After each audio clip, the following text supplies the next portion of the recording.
Da li znaš zašto je sto vrednije od zlata? Poslušaj ovu bajku i saznaćeš. Nekada davno u jednom prelepom kraljevstvu živeo je kralj koji je imao 3 ćerke.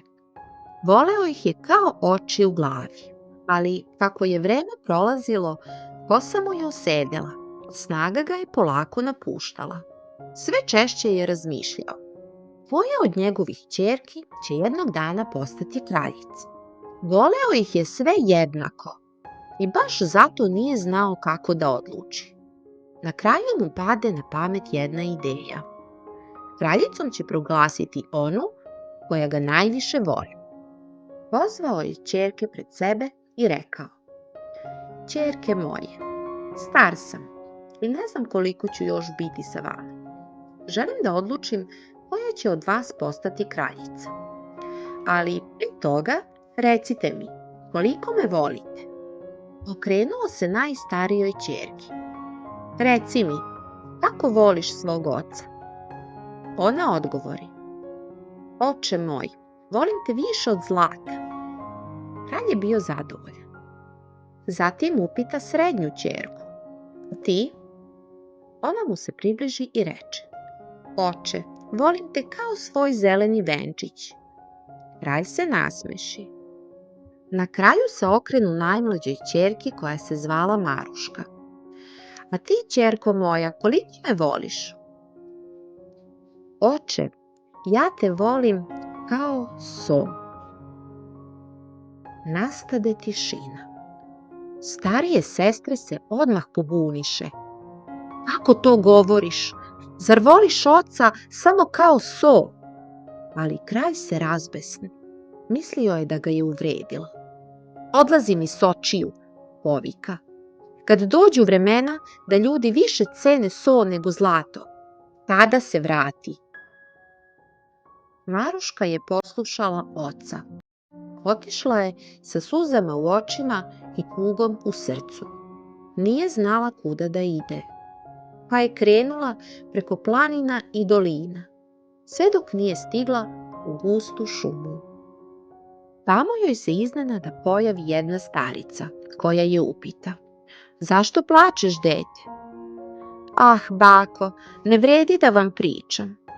Samo mi reci, možda ipak mogu da pomognem. Maruška joj ispriča sve. Na kraju reče: Ne želim da budem kraljica, samo želim da moj otac shvati koliko ga volim. Starica se blago nasmeši. Ostani kod mene i radi sa mnom. Maruška pristade. Starica je nauči mnogim stvarima. Kako da čuva ovce, muze mleko, vrede i tka. Maruška je bila vredna i brzo je sve naučila. Za to vreme u dvorcu njene sestre su živele u luksuzu. Jedna je volela zlato, a druga samo zabave. Kralj je počeo da sumnja, ali i dalje nije razumeo Marušku, da ga voli kao so. Jednog dana pripremala se velika gozba, ali tada uplašeni kuvar dotrča. Gospodaru, desila se nevolja, sva so je nestala. Onda kuvaj bez nje, reče kralj. Gozba je bila čudna. Hrana je izgledala lepo, ali nije imala ukus. Gostima se nije dopala. Kralj je slao ljude na sve strane da traže so, ali nigde je nije bilo. Čak ni za zlato nisu mogli da je dobiju. Ljudi su patili. Hrana je bila bljutava.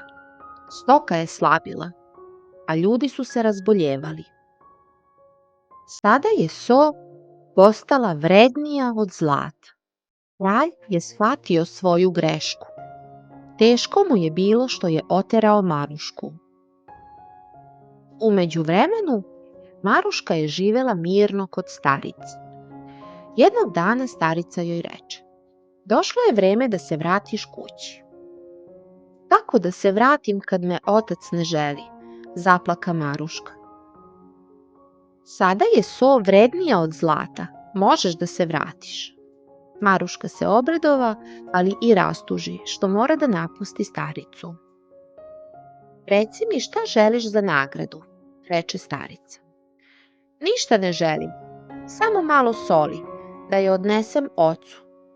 Starica joj dade punu kesu soli i čarobni štapić i objasni joj put. Maruška se vrati u dvorac, ali je niko nije prepoznao. Zamolila je da vidi kralja.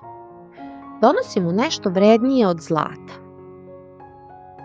Zatražila je komad hleba, posolila ga i pružila kralju. Kralj zagrize hleb i uzviknu: So! Šta želiš za nagradu? Ništa, oče, samo da me voliš kao so. Tada je skinula maramu. Kralj ju je prepoznao. Zaplakao je i zamolio za oproštaj. Maruška mu je oprostila. Radost se proširila celim kraljevstvom. So se ponovo pojavila, a kralj je proglasio Marušku za kraljicu.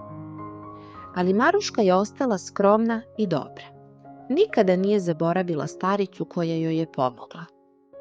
I svi su naučili: najvrednije stvari u životu nisu zlato, niti bogatstvo, već ono bez čega ne možemo da živimo. Čiča Miča i gotova priča. Hvala na pažnji.